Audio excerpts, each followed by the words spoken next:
Welcome to the Communication Bunker. This room is dedicated to the signals and communication that was used on the front line in mainly World War II. So over here is a Vietnam Signal Corps officer. So actually, not he's Vietnam, but still that's what he would have worn, and there's some communication equipment around him. This is a map table with a lamp that was used on the front line in World War II. It's identified and stamped as that, so it's an original map table from the front line to study the maps and coordinates. Over here then is a very rare, but it's a sun compass that was used in World War II. So they put the specific disc from the different dates and put that on top, and the sun would shine and it would give quite an accurate GPS coordinates using the sun. That's why it's a sun compass. Over around here are just general communications equipment.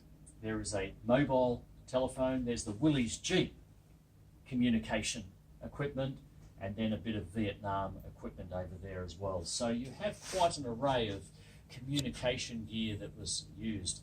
Over here, this is an interesting piece. It's a seismic wireless ground vibration detection system, where these plugs would go into the ground and it would measure the vibration to say what's coming. 200 tanks, 10,000 soldiers. It would give you an indication of what was happening by the vibration in the ground from the activity that was going on, and that was the design. Now that's probably more of an 80s item, so it was certainly after the World War II, but nevertheless still a very interesting piece.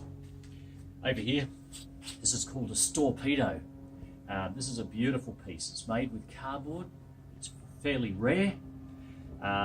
Ammunition and supplies were used in this, packed into this container that was then looked like a torpedo, so it was thrown out the aeroplanes like a torpedo, like a bomb, but it had supplies in it. Now they deteriorated very quickly, being out of cardboard, and the parachute being Hessian.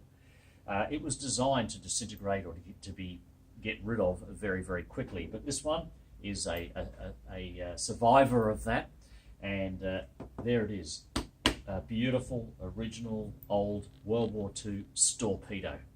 Lovely piece.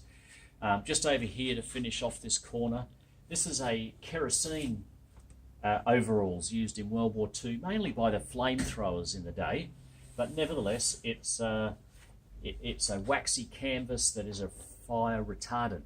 Now by the end of the war, people weren't using the suits, they just grabbed a flamethrower and whatever, the soldiers, but that was the original design for some form of protection, and very effective as well. Over here, Royal Marines Commando uniform, 1980s. So that's a commando from the 80s, British commando. So that's this corner of the room, from communication and then drifting out to these couple of soldiers here that are guarding the room for me.